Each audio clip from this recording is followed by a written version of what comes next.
truth is in our bones, and wisdom is in that truth. They become elders, and that means they value their life experience, they value their place in the world, and they value the wisdom that they can share, and they listen. The program puts the heart into us, becoming aware of oneself and valuing oneself. There's more direct desire to take care of oneself. It affects family, community, each other. It affects everyone who gets to be part of those elders' lives. I do believe we'll have a whole and healthy community if all elders are respected and listened to. Welcome to Live Well, Be Wise, the podcast that deepens the well-being conversation, finding the gold in your stories of hardship and the connection to wise action and lived wellness. We are your hosts, Dorinda Carlson and Kari Lyons-Price. In our June episode, friends, we do our very first interview with a nonprofit organization to highlight a program, Elder Speak. They're part of the Ripple Foundation, centered here in the Upper Wenatchee Valley, led by Deb Pobst and Theresa D-Litzenberger. They're here with us in the studio to share the bones of this program and the personal and community-based impacts. Over the 12 years, they've been gathering elders in safe and sacred circles to refine and share their wisdom. You may be surprised what richness and possibility lies hidden at this time of life. And because of their work, they also say how they have increased their personal value, their acceptance, their aging experience. This conversation today was like meeting our long-lost siblings. We share so many values. We geek out about the wisdom and wellness process and have such meaningful and fun conversation. It felt like we sat around the fire today with old friends, warmed up our hearts as we shared about what it means to be human. We're honored to welcome into the studio today Theresa D-Litzenberger and Deb Pobst. And they are here to share with us about a program called Elder Speak. I would love to hear about how it came to be, sort of the birth story, if you will, and then maybe how you each came to that. The Elder Speak is a part of the Ripple Foundation. That's right. Steve Stroud was holding Inward Bound courses, and Rita Clark took one of those courses and was so moved by it that she wanted him to create one for seniors, for elder people. And Steve was like, well, that's kind of not in my wheelhouse. And then it was handed to Deb and I to look at. And we sat down one morning. And wow, it was so powerful. It resonated with me because I grew up with elders next door that I loved. They still mean the world to me. And the other part was I had been working at a place called Little Bear on the Lummi Reservation. For 5 years, I was working on the effects of the Barbara Brennan School of Healing work, which is an energy healing work, specifically on boarding school trauma in the tribe. And so elders were respected in the tribe society. People would drop off packages of a salmon or a crab or, berries or whatever they'd gathered. The elder friend in their family or in their hearts, they'd just bring them the food. I loved the respect, and I felt the lack of it in our society. And when Rita Clark came and said, elders are separated out in these homes, and nobody knows their life story, nobody knows they have wisdom, and they don't even share it with each other. And she said, I want you to create a program that helps bring the elders out into our communities. And so that's how it was born. I was terrified of growing old. I had a stigma against it, but I believed because I had so much respect for elders and their life journey, that I love the idea of bringing them back into the community, their stories, their wisdom. Wow, beautiful. Theresa, were you aware of what that stigma was from, or just sort of It was a family belief that being old was not people weren't worthwhile when they got old, that they had no purpose or value. Such a contrast from Deb's experience. Here we have this duality. Oh, just living in a culture where, this is how we do it here. Right. And it is interesting how you were introduced and accepted into this community where it was maybe an aha, oh, this is how it's done here. This is what I want. Yeah, you got to see sort of maybe the optimal model. Yes. And you, Theresa, came at it from let's rewire this way of thinking. Yeah, people shouldn't have to prove their worth. They are already worthy. And I wanted to feel that within myself, too. Oh, say that again, please. Shouldn't have to show their worth. They already own it. They already have it. Mm-hmm. It's just that they don't know that so many times.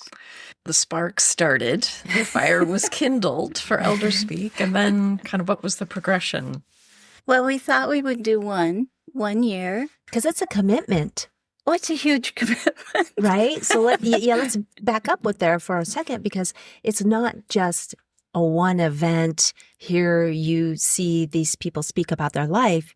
You are following them for some time, right? Yeah, I'd love it if somebody could lay out the bones of the whole program. Oh, I love that. On the drive up here, Theresa said she had a dream last night, and message of the dream that truth is in our bones and wisdom is in that truth. And I just loved that. So the bones, the truth of the program is that it takes 9 months, and we meet with 4 to 5 elders twice a month for at least 2 hours each meeting. And how do these elders come to you? Well, we started by looking for them, and we decided let's go for, people that will draw crowds. So we had Harriet Bullitt, we had Wilfred Woods and Pamela Amos, Wendell George. And Beth Pratt. We had some power there. We thought, okay, they'll bring a crowd. Right. And they did. The truth is, so everyone does. That's one of the things I've learned. You don't have to be a big name person. You don't have to have done spectacular things. Every person we meet, I'm sorry, it makes me kind of tear up. They are so beautiful. Every life has so much value and so much wisdom. So you meet with these 4 to 5. We meet with them for 9 months. And in the first 8 months, we start out having them filmed by Eric Link's class at the Wenatchee Valley Tech. And that is the first chance the elders have ever had to tell their entire life story to a group of people. It's very powerful. Then they tell them to each other individually, because when they're with the students, it's just one at a time. But this time they tell it to their peers. And that is a different kind of power. So like in a circle, and they go around. And well, we actually give one meeting. So they have 2 hours to tell their life story. Wow. And they use it most often. Yeah. It takes that long. I mean, everyone's lived a long life. Decades. And then over a period of the next 7 months, every 2 weeks, they explore a decade of their life. One event that impacted them. What happened? How did it feel? What did you learn? How do you see it showing up today?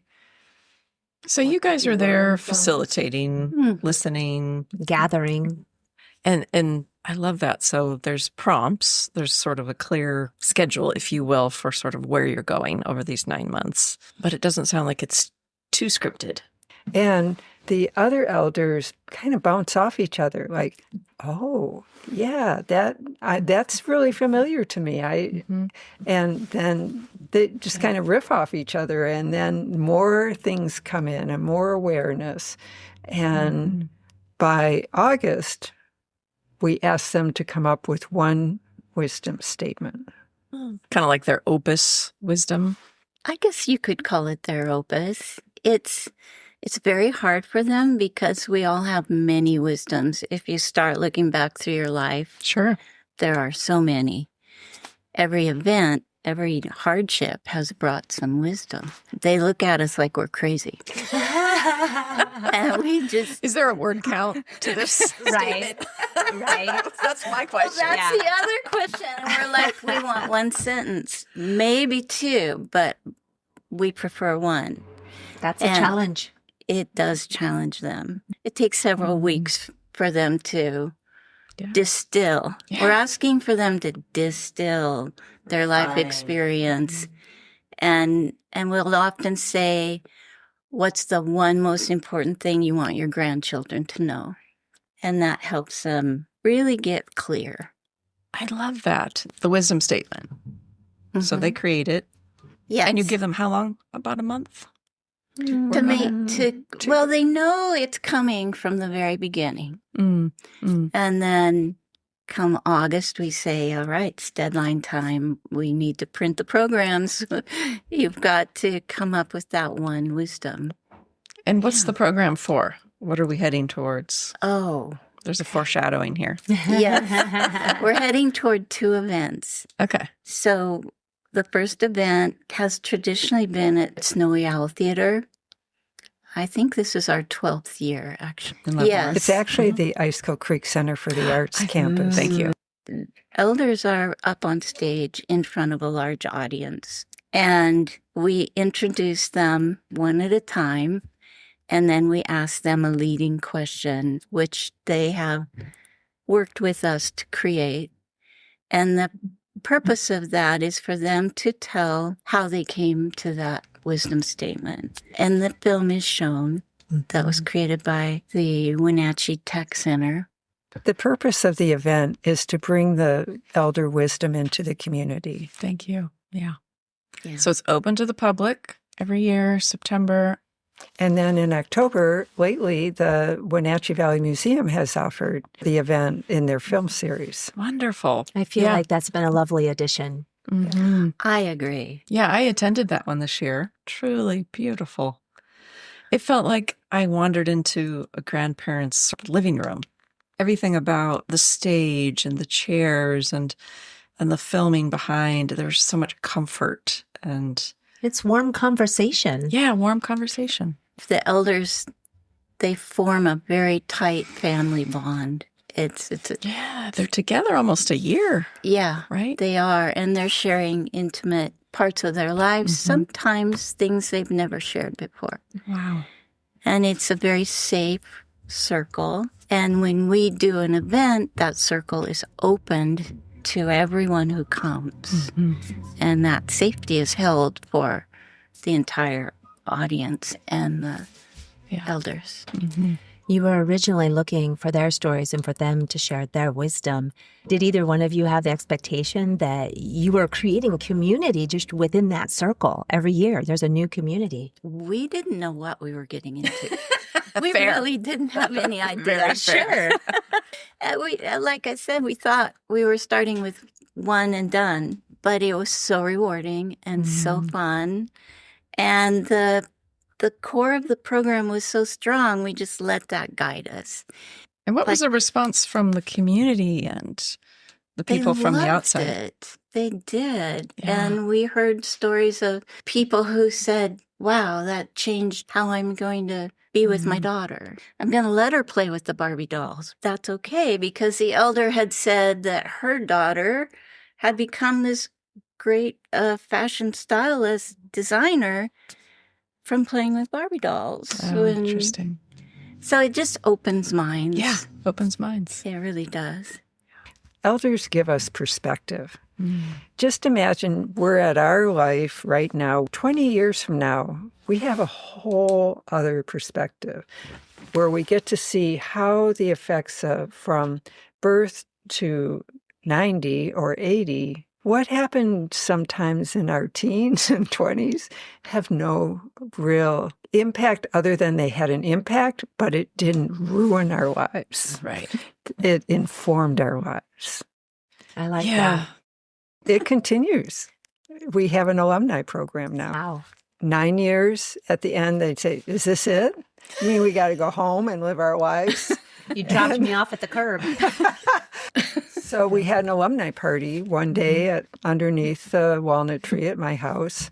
And the camaraderie, the connection, support each other felt from each other was so heartwarming that Deb and Robin and I thought, okay, we need to do this at least once a month. Wow. And so we do. Oh, you and do? so the graduates, quote unquote, the alumni get together. And they know how to cut through the fluff. No. What they you ate just- for breakfast, it's I was just waiting for you to swear, Theresa. I'm like, is she going to say it? She says fluff. We're well trained. We'll stick with fluff. That's fine. The Elder Speak program is really rich. And it's not just for them, but it's also for us. Yeah. Deb, Robin, and I have all changed from our exposure. I'm sure. Yeah, let's talk about the impacts, the benefits, all that comes out of it that you Rewards. have witnessed for yourselves and the community. Pick one in 2 sentences. Working hard. The largest impact for the elders is that they recognize their value. They not only recognize it, they want to share it. And so that will start with their families. That some of them start writing their life story.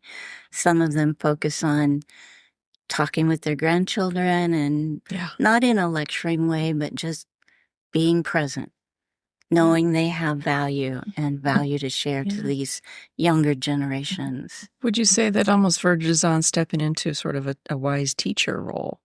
And For that them. doesn't quite fit Yeah. for me. They become elders.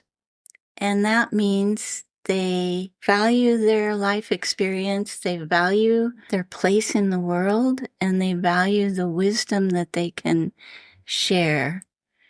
And they listen. Do they come in as one person and leave as someone else? They are who they were, and then some. Even more so, they are who they are in a bigger, fuller way. Amplified. Amplified. Yeah. They're not afraid of their mistakes or their past failures. They embrace them. They start to talk about the value of the hard times and that they learn more through those hard times than through the good times, although they treasure the good times. I love that Pari had asked what are the aspects that have been drawn out, whether or not be the elder, the community, or you two. And for both of you already to shed some tears, this is so lovely because it says how passionate you are about the program and how much heart you've really put into it. Well, it's the program puts the heart into us, is how I would express it. It opens your heart, cracks it open. So you ask, how does it affect? It affects family, community, each other.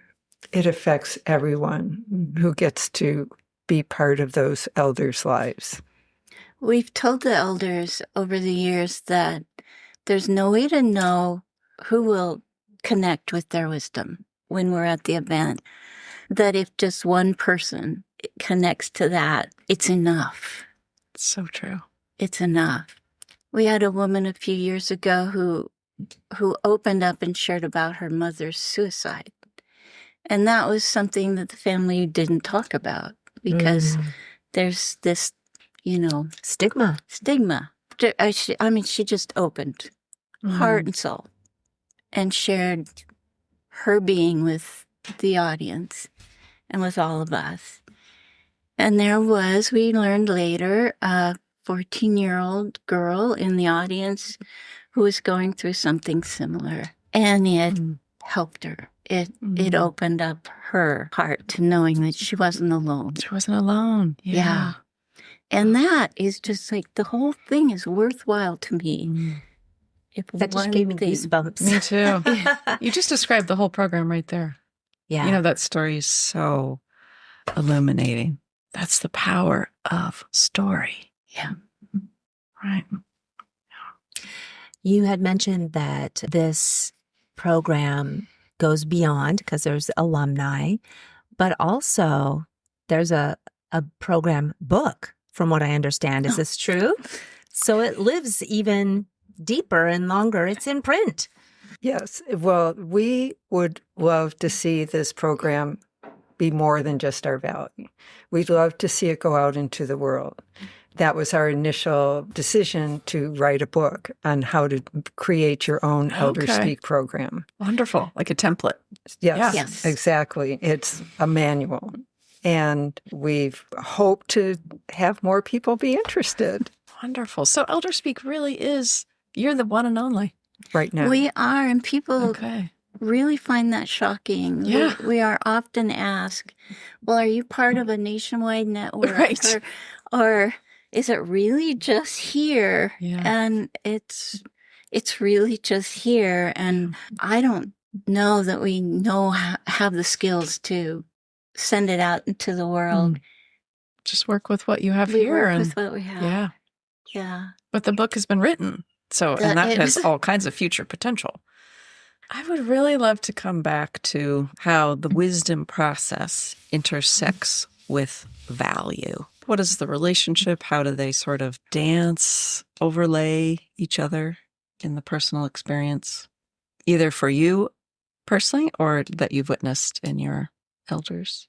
So would you say, Deb, that the first thing is to understand our own value, to value our own wisdom? Yeah, chicken and egg. Yeah, that's really interesting. What pops into my head is that one of our elders' wisdom statement was, my first wisdom is to know who I am. Mm.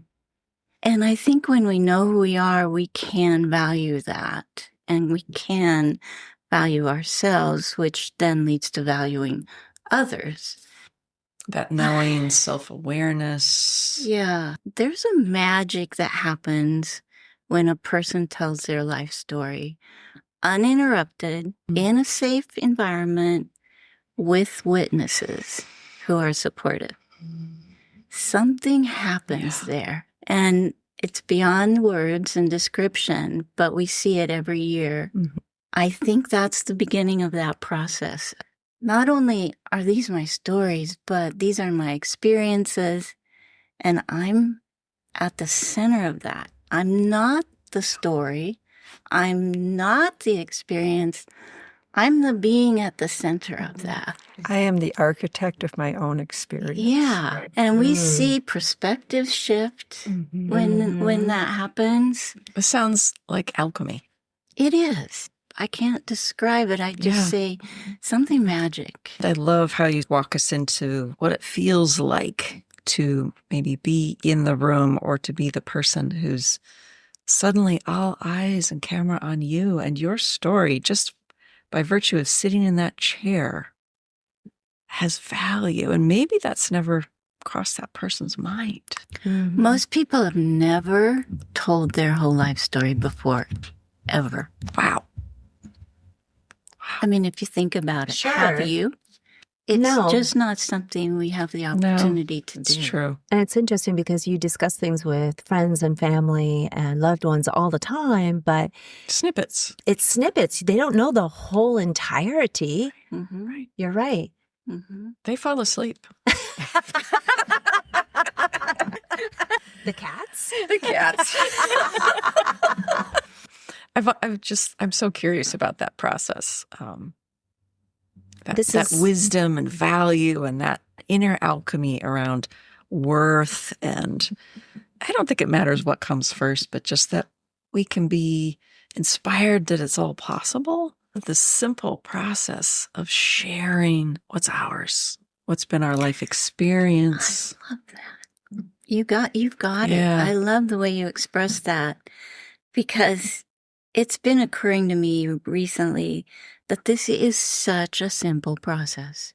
That's interesting. And I think it's easier said than done, right? Because at the same time, so simple, I tell my story, but how vulnerable that is. And all the layers of maybe what society puts on us, what our family puts on us, what we put on ourselves.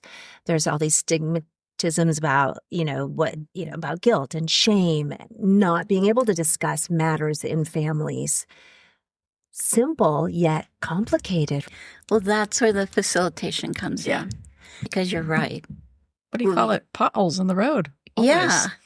We have to have skillful guides to help us maneuver around. There's a lot of reflecting that we do. We make it clear that there's no pressure.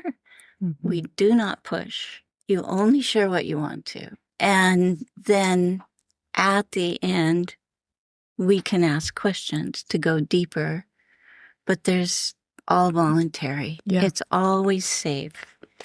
And it's such a long process that we watch the change happen month by month. Yes, that sounds like a big key. Yeah. Is that time factor. Time to relax into the community, the environment. Well, they get to know you. Yeah. And each other. It really helps having peers. Because they really connect to each other and support each other. This year we have 2 who are 92 years old and 2 who are 75. So they call themselves the teenagers. And the 92-year-olds are the older ones. The actual elders. Yeah. But they have so bonded. They've actually dropped into that place we look for. What would one of them say that they're doing in that program? Why they're there? Well, I heard one of them say the elder speak is not at all what he thought it was going to be. I'm sure that's for every year with all of them, actually. They're surprised. Yeah. Yeah. It's work. Well, it's not only work, it's fun. They have fun. And they get to discover things about themselves. They like it. It is like a self-discovery program. It is. Some personal impacts. She's pointing to Deb. You go, I can't talk yet. It's okay. Personal impact. I have made so many new friends. I mean, the alumni group are dear friends now. That's so valuable. And I think all of the elders in the alumni feel that same way. So there's community. What have they awakened in you? I like growing older. I call myself an elder now. I'm only 72, but I'm claiming it anyway. Gosh darn it. Gosh darn it. I think it's one of the best times of life. I didn't know that before. It is a time for reflection. Things slow down, and you can really, really take in life around you. You're not on the hamster wheel anymore. You're not trying to prove anything. Oh, let's pause there for a second. Yeah. I have to sit back in my chair. That feels good when it's said out loud. Doesn't it? Yeah, it does. Yeah. I think that's a great cultural pause. Like, can we consider what that would be like to be somebody who no longer has anything to prove by doing? And still be valued. Oh, yeah. Super valued. Just the way you are. Yeah. Do we have to be an elder? Do we have to be an elder to do that? Now, that's my big question next. Thank you. Thank you, Theresa. Can I do this sooner? Absolutely. And that's what I was going to say. What Elder Speak has taught me is to value myself, to value my experiences, that I have not done bad things. I have lived my life. There's no good and bad anymore. I just lived and had experiences and learned from them. Wow. And how valuable is that? You dropped all the judgment, the criticism, and the shoulds. And so that opens my heart to exploring beyond what I limited myself to as a person because of my judgments. Absolutely. What great wisdom. Yeah. It's like, I feel that right now for you and me. And for all of us, that I get such a great felt sense from that judgment is rigidity that just keeps us small and stuck. And when it can be released, we're limitless, unbound. So that's what elder speak is, apparently. Yeah, that's what made me brave enough to come here. Aww. We're all holding our hearts, by the way. Here at Live Well, Be Wise, Dren and I talk a lot about the relationship between wisdom and wellness.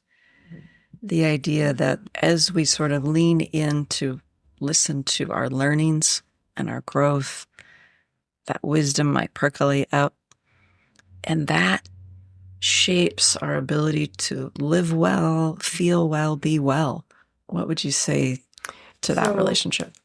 It's a very clear relationship that I've learned from Elder Speak, is that becoming aware of oneself and valuing oneself, there's more direct desire to take care of oneself, to listen to oneself. Yeah.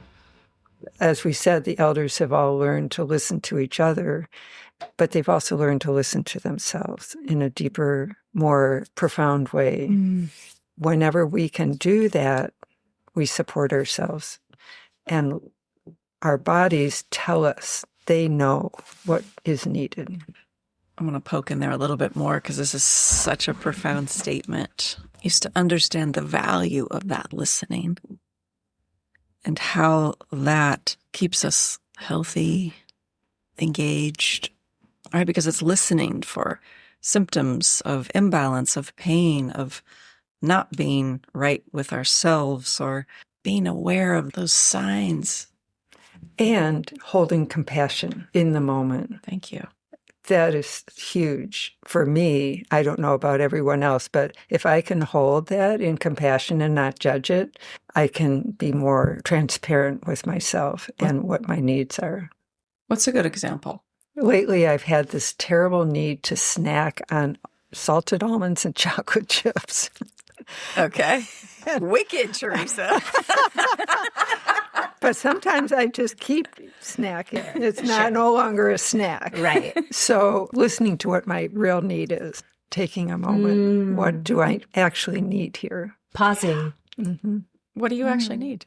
Generally, I need what do you find? To slow down, to stop, and just be at ease with myself. I don't have to do and be busy and active. Fill your time. Yeah. Consuming is symbolic. Yes. And what we need is sort of the opposite, the pause. That's universal. It's a great reminder about the compassion. You know, there's like, oh, pause, listen, but then the compassion part is such a huge component to move forward in any of this, so that you can see that it's not good or bad. It's okay, this happened, but take care of your heart and then you're moving on. So it does. It feels like this wisdom, wellness, they're just kind of married. It's a package sort of deal. You find maybe your value through the wisdom, or maybe it's the opposite, but they're in relationship. And then you can just care for your life in a maybe healthier way, or even if it's not external at all. I think sometimes when I say that feels external, like, oh, you're a healthy person, your numbers are this, blah, blah, blah. But we really talk about like that contentedness, that inside sense of, I'm living a good life. I feel well. It might have nothing to do with my cholesterol or, And we're so human. We're all very human, and we do become ill. Yes, at times.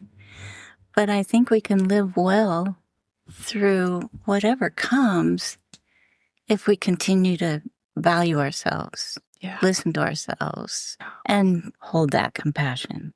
Here's another wisdom statement from an elder: to value and cherish our lives that we lived, and for whatever part of our life we can't accept, hold that in compassion. Do you think there's a time of life when compassion gets any easier? Or is it simply a practice, an ongoing practice? For myself, it's an ongoing practice. Mm-hmm. Definitely for me. We have to remember that we don't have to be perfect. Yeah. And we forget. I know. And then we remember, and then we forget. What has been a profound surprise from the program? I think that it just keeps going. It's a big surprise. Nice. Yeah, I never thought this is year 12. I had no idea. Yeah, we didn't say that yet. You're 12. Yeah. Congratulations. That's amazing. And that it is so well loved by the elders that go through it. I think the surprise for me is first of all, how valued the elders feel towards themselves. That I didn't expect that. Because I already valued them, so of course they value themselves. I just expected it. Didn't think of it. No. And the second is that we're at a place now where I feel Elder Speak has widened its circle to include more community. The circle is widening, and I don't know what that means. I was going to say, it has a life of its own, it feels. It does. It's been supporting us. Yes. From the very beginning. It guides us. We just follow. We're aging into our own program. Well, for sure. Yeah. That's beautiful. That was though. obvious to me. That is beautiful. That's what I would do. It just feels like the community is, I don't know if it's just because more people are, or Elder Speak itself is ready to enlarge the circle. Yeah, what would that I don't know what that looks like. Okay. I really don't. It's we just never a know. feeling. It's just a sense. that's growing. Yeah, that's how we know things are changing. We get a sense within ourselves and we just follow. Maybe a listener out there has an elder in their life and they think, oh, I would love my mom or my grandfather to be part of this. What would help prepare them, or how do they find you? Or on the Ripple Foundation website, under Elder Speak, there will be, it's not up right now, I don't believe, but after end of October and November, there will be a nomination link on the website that people can enter their elder of choice. do they have to be picked, or is it just Then anyone who signs up? more people than we can take. I see. You have a wait list. We have a wait list. Wow. We would love to hear of elders that would like to do the program. Wonderful. We'd also love to hear about people who would like to start their own program. Thank you. Yeah, Absolutely. we would support that. So maybe 100%. someone in Okanagan County or anywhere. Florida, California, Texas, Right? wherever, because it is so needed. Yeah, that's a great lead-in. If we expand our own view just to elders at large in our culture, in this country, on the planet, what do you feel like is the potential for a program like this to create change in the way that we view them or the way that they view themselves in the largest sense? I do believe we'll have a whole and healthy community if all elders are respected and listened to, and perspective will enhance our communities in a positive way. I know that just sounds like a blah, blah, blah, blah, blah, but it's true. It's absolutely true. It is bigger than a soundbite. Because right at the moment, we, in our society value a couple classes of population, right? And what you're saying is let's embrace the whole. Because right now there are people that aren't seen, aren't heard, and that's not wholeness. That's always been a question that's perplexed me. Like, how do we flip the script in terms of, it's always been youth. It feels like it's youth, it's youth, society. it's beauty. Yeah. How did the elders come back to their place? I come back to thinking of the Lummi Reservation. The Native American model has always been elder at the center. They are the wisdom keeper. They guide the tribes. And what How can we be happens missing is when this? society does that, the elders step up to hold that place. And in our societies where elders are, if they're not respected, they often believe that they don't have any worth. And when we started this, I was like on my soapbox, we're going to change society. And I have learned that it doesn't happen that way. What happens is when elders learn their value, they change. And then society's interaction with them changes. Thank you. So that's the way I see it working. So it's not like the sea parts in our traditional culture and we say, oh, there's now a role for the elder. It's the elder brings up their power and wisdom and says, here I am. Yes. I'm available. And they make themselves available. Owning your elderhood, owning my elderhood. And I would say even a 5-year-old can hold elderhoodness. But for elders who have perspective and have experiences and have wisdom and feel valued within themselves, they'll step up and be there for their community or their family or each other. That sounds like the definition of elderhood. Mm-hmm. That's a big job. It sounds like a real role. It's so important. Yep. Very important. And grown into it. They've grown into it. Yes. Anything you feel like we haven't touched on that you want? You touched on more than I even think about at one time. I know. I'm like, That's why somebody took two of you. It does take two of us. it does. I would just say it's the most rewarding thing I've ever done. Yeah. Yeah. You're giving people a voice and a place. It doesn't feel like I'm giving that to them. I'm opening a door and they're stepping through. Yeah. And they're claiming their lives and themselves and their place in the world. And that makes the world so much better. Mm-hmm. It just brightens everything. But you both hold a space that empowers these people, that empowers, it gives their power back to them to claim their wisdom. Like it is here. And what an amazing thing to experience, especially at a time when you both have just said, it could be a chapter where you don't have purpose or don't have value. And here you provide that space. That's why we still do it. Yeah. One of our 92-year-olds was telling me she came to my grandson's graduation party and she said, before Elder Speak, I wouldn't have come. I was comfortable. Dick died. I was comfortable in my house. I didn't want to go out. I didn't want to do things. She said, ever since Elder Speak, I just want to do everything. I'm just opening up. She was so excited about how her life was opening up in that moment. She's 92 years old. Do you think she just recognized I'm still alive and so I want to live. I have life to give. I think so. She said, I think I was too comfortable.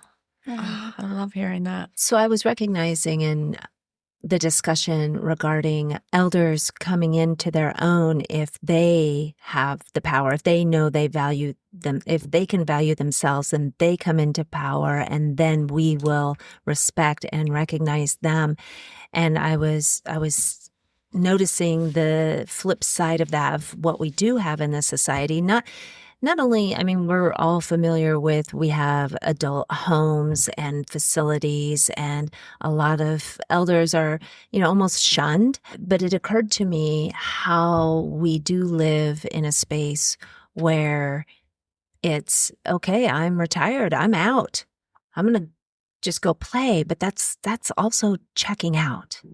I keep coming back to the word in my head, empowering. And you said, well, I didn't do anything. But you do give them space to find that recognition. So it is interesting to me that off-kilter, off-balance situation. The narrative about retirement or aging kind of sits in opposition to what this program is highlighting and providing, which is like there's possibility for re-engagement. That's the word I think of from that story with Tina. She found a way to re-engage in her community that she didn't even know she needed or could do, because that wisdom and that value of self, I think it lights a fire in us, a literal energetic sparks begin. It's like, oh, I have more to give, more to receive. My life is still here. Yes. We need that. We all need that beyond, espresso. Perhaps. That natural aliveness is like gold, right? It is. Yeah, it is gold. Well, thank you for being distillers and refiners and facilitators of this gold in our community. And that is valuable. yes, what a gift. Thank you. If people listening just want to support what Elders Speak and the Ripple Foundation does, what's a good way for them to do that? Even if they don't want to be an elder themselves, or maybe they're not at that time in their life, but how can they sort of join the community? Well, it's through the Ripple Foundation. They could sign up for the newsletter as a start. Yes. Follow what you all do. Come to the events. Come to the events, yeah. We would love that. But that's a huge support to come. Well, I want to thank you both for hosting this. I was terrified. I think Theresa and I both were. We're like, oh, man, I don't know what to say. So your questions have really supported us. Oh, good. Yeah. In thinking beyond what we already think about. So thank you. Well, deepest gratitude for your work, because this is work. But I know it's work of passion and love, because it touches you both so deeply. But I so appreciate what you do and bringing it to us and bringing it to life. Yes. It'll be so fun to follow the journey, because there's more. Yes, absolutely. Actually, I have one final question. What would you say as an encouragement to an elder who may be listening that doesn't think they're an elder, that they have a story? Oh, everyone has a story. Well, the first thing I would say is that it's safe, that no story is fine, that everything is welcome. The benefits are, first of all, making friends, being in a community that supports you, and just getting out in the world. They don't have to have any particular extraordinary experience. They have the extraordinary experience of being alive. That is True. enough. It's so true. Right there. And if they're an elder, they've done it for a long time. Yeah. And the richness in that is something to be valued, no matter what their stories are. Thank you for that. That's exactly what I wanted to hear you say. You read my mind well. Thank you, Deb, Theresa. Thank you, Cardi. My fearless Dorinda. What a pleasure. We'll see you again soon, everybody. Live Well, Be Wise is produced and recorded by Kari Lyons Price and yours truly, Dorinda Carlson. Our music is titled Inside You by Leva, a musician and composer at Lemon Music Studio, who we happily found on pixabay.com. Our circle of sharing has concluded for today, but we'd like to give a great gratitude to you, my friend, for listening, for tuning in, maybe even tapping into that understanding and compassion and the knowing within that tells us we're not alone in our own stories. So maybe you would like to share one of your own, or know a friend or a mentor or a teacher, someone you admire that has an extraordinary and inspirational story. We all have stories. The more we share, the more we know we're not alone. And don't be shy to reach out to connect in other ways, too. Of course, we'd love for you to subscribe and also give feedback. We wouldn't be here without you. We appreciate you. Live well, be wise.